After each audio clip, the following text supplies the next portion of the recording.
अमेरिकी न्याय विभाग, डिपार्टमेंट ऑफ जस्टिस या डीओजे ने पिछले कुछ महीनों में गौतम अडानी, उनके भतीजे सागर अडानी और उनके सहयोगियों पर कई गंभीर आरोप लगाए थे।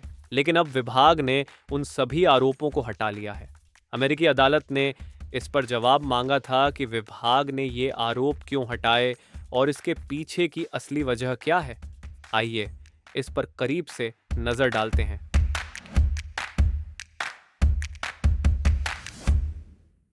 नमस्कार और हिंदू के बिजनेस मैटर्स में आपका स्वागत है। मैं हूं भरत।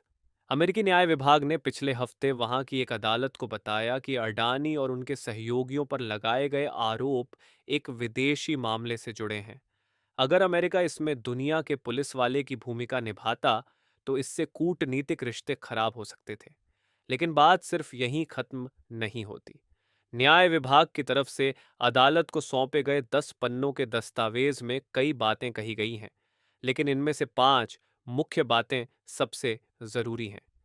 विभाग ने अदालत के सामने साफ किया कि किसी मामले में मुकदमा न चलाने के कानूनी फैसले की अदालती समीक्षा नहीं की जा सकती।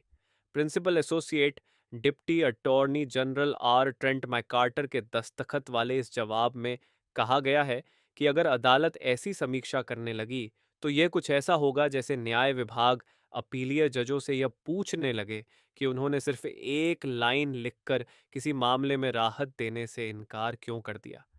आपको याद दिला दें कि अदालत ने शुरुआत में विभाग से बहुत कड़े और सीधे शब्दों में पूछा था कि अडानी पर से आरोप क्यों हटाए गए।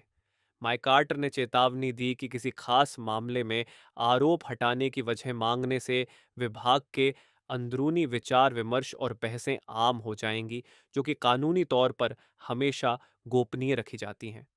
उन्होंने समझाया कि किसी मामले में विभाग के कुछ वकील मुकदमा चलाने के पक्ष में मजबूती से दलील दे सकते हैं, जबकि दूसरे इससे असहमत हो सकते हैं। यह बहुत स्वाभाविक है, फायदेमंद है और इसे बढ़ावा दिया जाना चाहिए। लेकिन अगर अदालत इस पर जांच बैठाने लगेगी तो ये अंदरूनी बहसें ठंडी पड़ जाएंगी। इसका नुकसान आखिरकार आरोपियों को ही होगा, क्योंकि वकील फिर कोर्ट की खिंचाई के डर से केस खारिज करने की सिफारिश करने से कतराएंगे। इससे खुद विभाग को नुकसान होगा और इससे भी बढ़कर शक्तियों के विभाजन के सिद्धांत का उल्लंघन होगा, यानी न्यायपालिका और कार्यपालिका के बीच के अधिकारों का दायरा टूटेगा। माइकार्टर ने कहा कि इस मामले के आरोपों को 2 हिस्सों में बांटा जा सकता है। पहला, 3 आरोपियों पर सिक्योरिटीज और उससे जुड़ी धोखाधड़ी के आरोप, और दूसरा, बाकी 5 आरोपियों पर फॉरेन करप्ट प्रैक्टिसेस एक्ट एफसीपीए और विदेशी भ्रष्टाचार से जुड़े आरोप। उन्होंने कहा कि दोनों ही हिस्सों में केस खारिज करने की कई मजबूत वजहें थीं। इनमें से कोई एक वजह भी केस हटाने के लिए काफी थी, लेकिन सबको मिलाकर देखें तो यह बिल्कुल साफ हो गया कि पूरा केस ही खारिज कर दिया जाना चाहिए।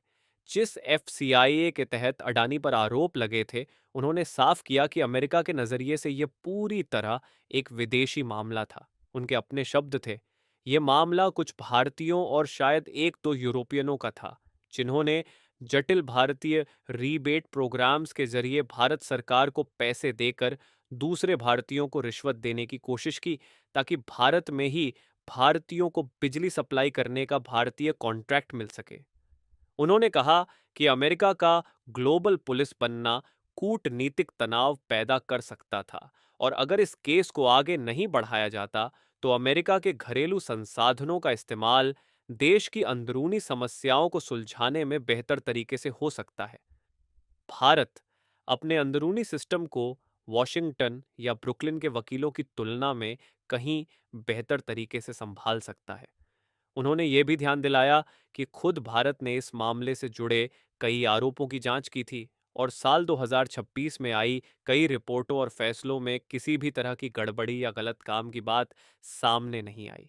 इसलिए जिस देश का इस मामले में सबसे ज्यादा हित जुड़ा था, उसने खुद यह निष्कर्ष निकाला है कि यहाँ कुछ भी गलत नहीं हुआ। मिस्टर मैकार्टर ने इन आरोपों के लिए बाइडेन प्रशासन को जिम्मेदार ठहराया। उन्होंने कहा कि पिछली सरकार के आखिरी दिनों में यह आरोप सिर्फ नाम बदनाम करने और बिना किसी अदालती मुकदमे की उम्मीद के महज कीचड़ उछालने के इरादे से सार्वजनिक किए गए थे। उन्होंने कहा कि उस समय विभाग के नेतृत्व को अच्छे से पता था कि वे आने वाली नई सरकार की गोद में एक ऐसा केस डाल रहे हैं जो आगे चलकर गले की हड्डी बनने वाला है, और शायद ऐसा जानबूझकर किया गया था। अब आते हैं दूसरे आरोप, यानी शेयर बाजार से जुड़ी धोखाधड़ी के मामले पर। मिस्टर माइकार्टर ने कहा कि सिक्योरिटीज के ये आरोप कभी लगाए ही नहीं जाने चाहिए थे। ये असल में एफसीपीए के ही कमजोर और नाकाम दावे थे, जिन्हें इन तीन खास आरोपियों पर लागू नहीं किया जा सकता था, इसलिए इन्हें घुमा फिराकर सिक्योरिटीज का मामला बना दिया गया। उन्होंने कहा कि धोखाधड़ी और भ्रष्टाचार के आरोप अगर कहीं हुए भी थे, तो वह किसी दूसरे देश में हुए थे और इससे अमेरिका के किसी भी व्यक्ति या संस्था को एक पैसे का नुकसान नहीं हुआ। रही बात एफसीपीए के तहत दूसरे आरोपों की, तो उनका कहना था कि इन्हें 1 साल पहले ही हटा दिया जाना चाहिए था। उन्होंने साफ किया कि यह अब भी साफ नहीं है कि अभियोजन पक्ष यह साबित भी कर पाता या नहीं कि ये कथित भुगतान कोई रिश्वत थे या फिर एक कानूनी व्यावसायिक लेन देन। इन पेमेंट्स को कस्टमर रिबेट भी माना जा सकता है, जो बिजनेस में एक आम और स्वीकार्य तरीका है। उन्होंने इन आरोपों को भी सिरे से खारिज कर दिया कि उन्होंने अडानी की तरफ से अमेरिका में निवेश के वादे के बदले ये आरोप हटाए हैं। उन्होंने कहा कि उन्होंने ये आरोप इसलिए हटाए क्योंकि इन्हें अदालत में सही साबित करना नामुमकिन था। इसके बाद आता है हमारा क्या आप जानते हैं सेक्शन, जो हम हर एपिसोड में आपके लिए लाते हैं। क्या आप जानते हैं कि अमेरिका का एफसीपीए कानून साल 1977 में लागू किया गया था, ताकि विदेशी सरकारी अधिकारियों को बिजनेस हासिल करने या उसे बनाए रखने के लिए पैसे देना गैर कानूनी बनाया जा सके। और इस हफ्ते का क्विज, वह कौन सी अमेरिकी कंपनी है जिसे भारत में गड़बड़ी करने के लिए अमेरिकी securities and exchange commission SIC द्वारा एफसीपीए के आरोपों में 2 बार जुर्माना लगाया गया है? इसका जवाब अगले हफ्ते देखिएगा। और अब पिछले हफ्ते के सवाल का जवाब। सवाल था कि भारत की पहली इलेक्ट्रिक कार का नाम क्या था। इसका सही जवाब है लव बर्ड, जिसे कोयम्बटूर की एडी इलेक्ट्रिक कंट्रोल्स ने बनाया था और 1993 में लॉन्च किया था। कई यूट्यूब दर्शकों ने इसका जवाब रेवा दिया था। रेवा बाद में आई थी और उसे व्यावसायिक रूप से सफल होने वाली पहली इलेक्ट्रिक कार माना जाता है। इस एपिसोड में आज बस इतना ही। अगर आपको यह वीडियो पसंद आया हो तो लाइक, शेयर और सब्सक्राइब करना न भूलें। अगली बार मिलने तक आपका हफ्ता शानदार बीते।